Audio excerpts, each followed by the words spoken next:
Okay, well, I'm not actually a zombie. Me and everyone here are wearing makeup and costumes because this is an organized zombie event. Why? Because everybody loves a great zombie story.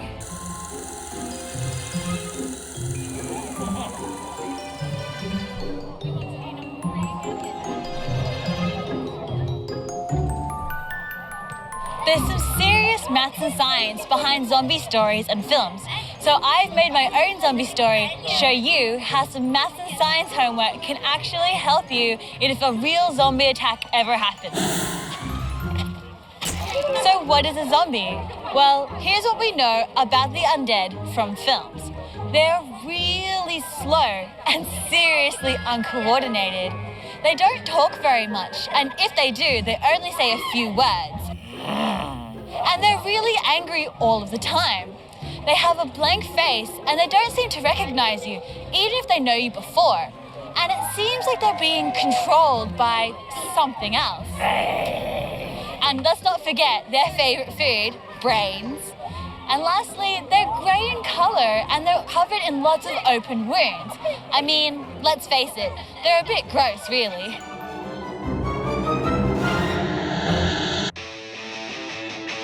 So how do you become a zombie? Well, there are lots of theories about zombieism and how it's spread. Some people think that there are tiny robots that fly through the air.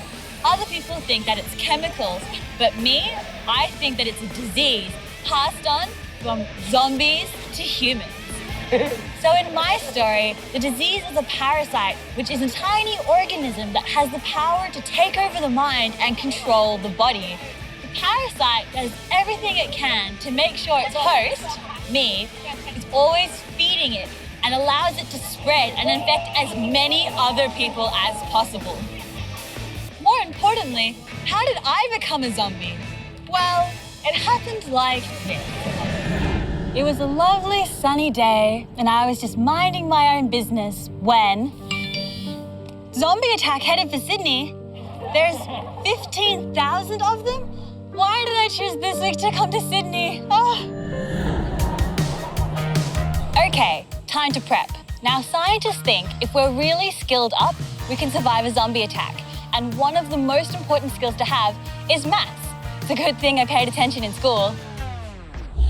Okay, so if I know math, it means I can make these things called models. Not the ones you build or the ones that wear nice clothes, mathematical models. And they help me to predict things.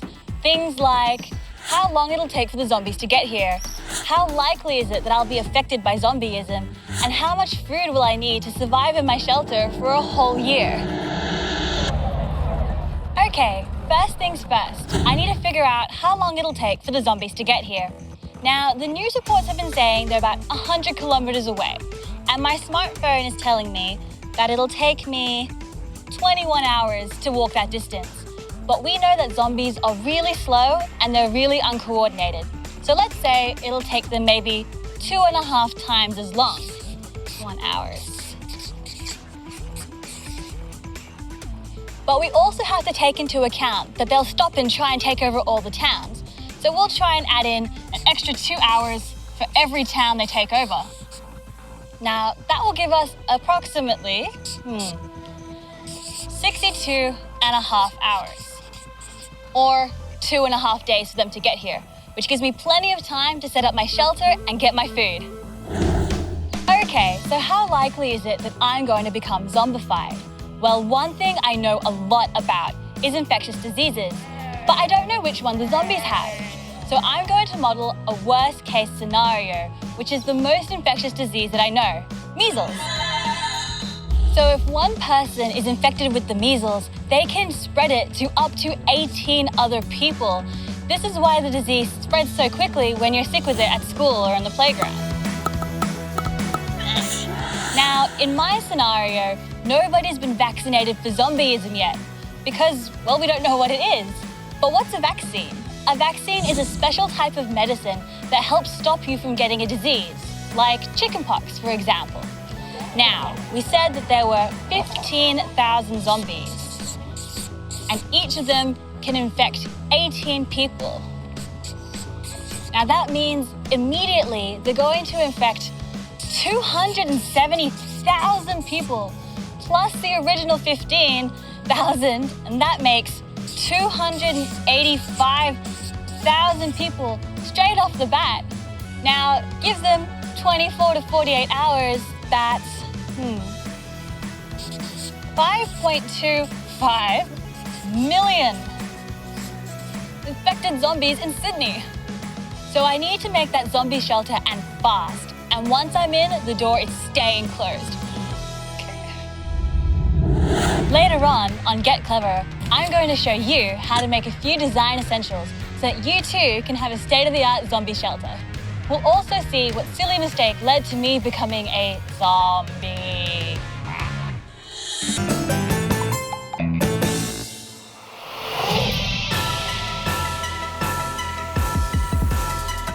Okay, the clock's ticking and the countdown is on until the arrival of 15,000 zombies. First things first, I need a shelter.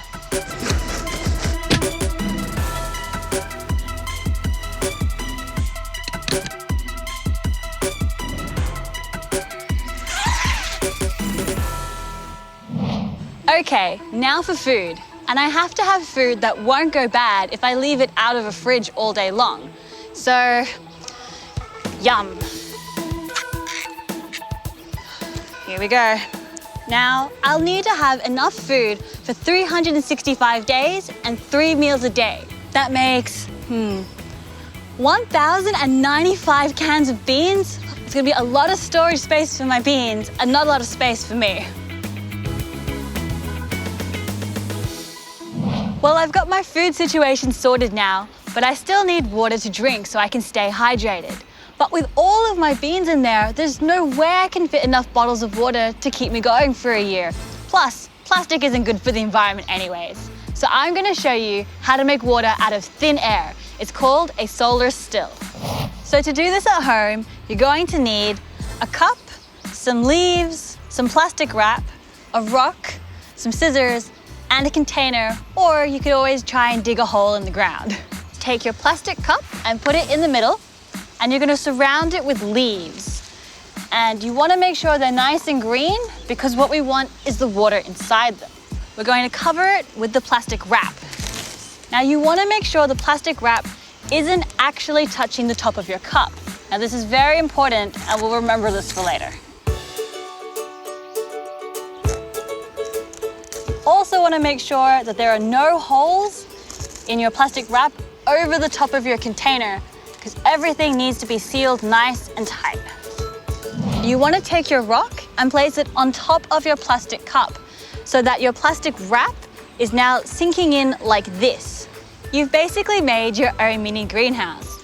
And now we wait.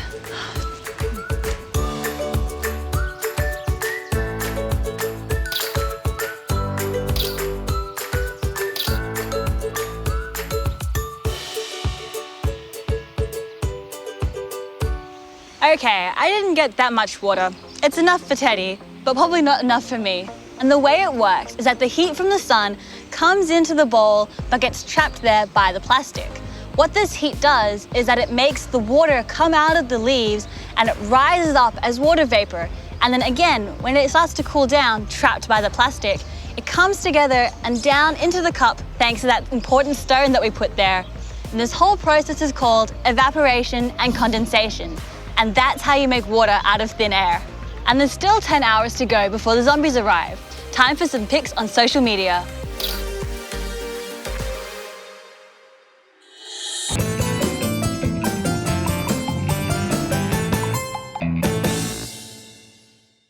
So my phone's gonna run out of battery soon, but I still need a clock to make sure I know when those zombies arrive. But the clock I brought with me, I ran out of batteries, and I can't risk going home or going to the shops. What can I do? I know. I think I can make a battery out of some lemons. You can make a lemon clock at home too, and this is what you'll need. So you're going to need a clock. Now I got this from an electronics store, and you can use any clock you have at home, but you're going to need a lot more lemon. You'll also need a marker. You'll need some zinc nails. Now it's important that they are zinc or galvanized nails. Very, very important there. you'll need some copper wiring, and of course, you'll need your lemons. Okay, so let's do this. First, you're going to want to label your lemons. So we're going to call this lemon, lemon number 1, like that. It will also be our negative lemon, so if you want, you can put a little minus sign on it as well. And this lemon here is going to be our lemon number 2. And if you want, you can put a little positive sign, because this will be our positive. Like that. Now, what you have to do is you're going to take your zinc nails and you're going to put it into the side of your lemon. And you're going to do the same thing with your other lemon. Be careful not to hurt yourself because the nails are sharp. Now, we're going to take our copper wire and you're going to put it into your lemons, but as far away as possible from where your nail has gone in. So on this side over here. And the same for our other one. Number 2. So now we have our 2 lemons, and they both have a nail and copper in them. So this can be a little bit tricky. We're going to take the copper wire from lemon number 1 and twist it around the nail from lemon number 2. I'm now going to take another piece of copper wire and twist it around the nail in lemon number 1.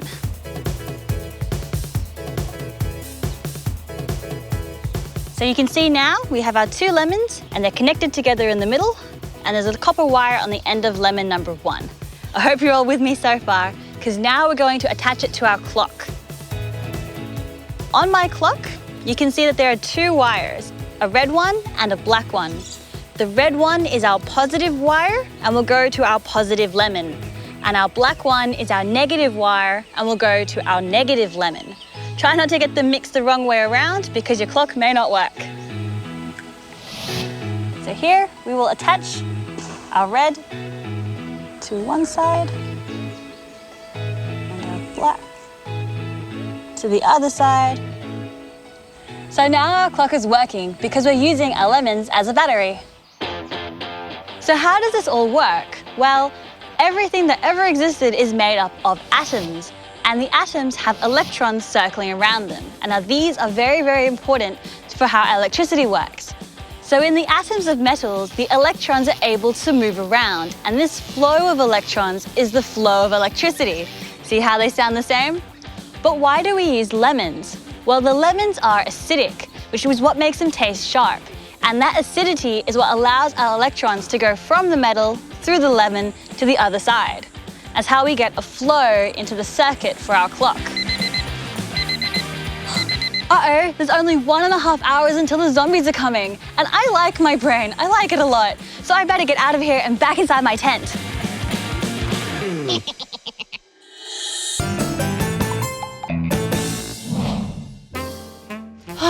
It's so boring sitting out a zombie invasion all on your own. I mean, who can live without social media?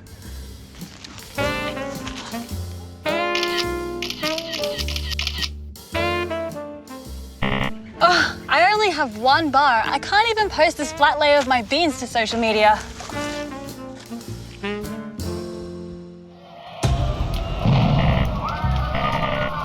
I just can't get any signal. Ugh.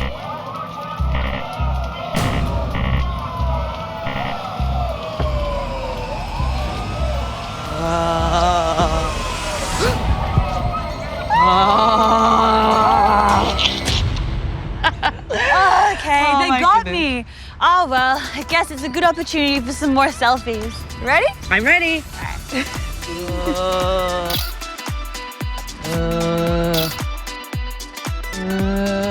So that's how it happened. Silly me.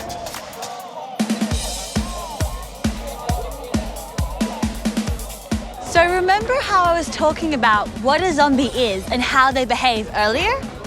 Well, in my story, it only took 24 hours for me to become fully zombified. Well, okay, only about an hour for the makeup artist to make me and my new zombie friends up. And now we're all doing a great job of displaying the symptoms of zombieism. Well, one scientist who specializes in how the brain works loves zombie films so much that he's actually come up with a scientific name for the symptoms that come with zombieism. This is known as consciousness deficit hypoactivity disorder, or CDHD for short. He thinks the zombie disease has affected the parts of my brain that allow me to talk, walk, and not get angry.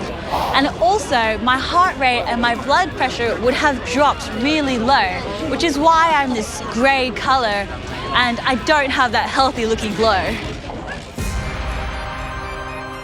Right, time to go and have lots more fun with all of my zombie friends. I don't want to get left behind. Don't worry, zombies aren't real. And even if they were, part of what I do as a scientist is to try and understand diseases like this so we can prevent things like this from happening. And today did give me a chance to have some serious fun with science. Yay!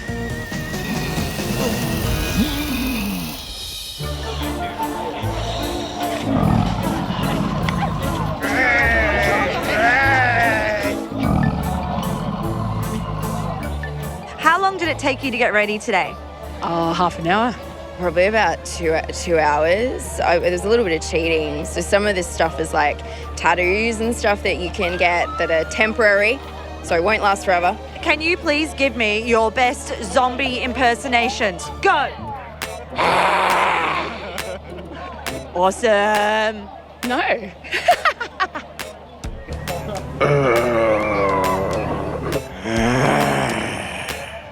Creepy. There are a few things humans have to do to survive a zombie apocalypse. What do zombies need? Brains. Lots of them. Only come out at night. Probably try and investigate a more balanced diet than brains. That's a bit sus. It's mostly about being intelligent, hey?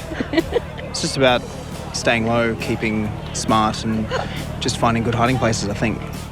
Amazing, yeah. Zombies are definitely not real. But did you know there is such a thing as a zombie ant? A type of fungus like a mushroom or mold invades the ant's entire body and forces it to move and affects its behaviour.